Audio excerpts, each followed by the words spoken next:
ला भैया सवेरे के बेला है। आजम बाजीगर को सबको नमस्कार है। पांडे जी अपन कलाकारी दिखावे खातिर बैठ गए हमें।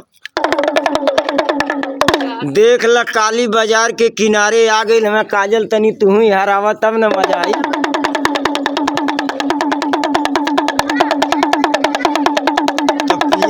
दर्दी चोरी चोरी जाई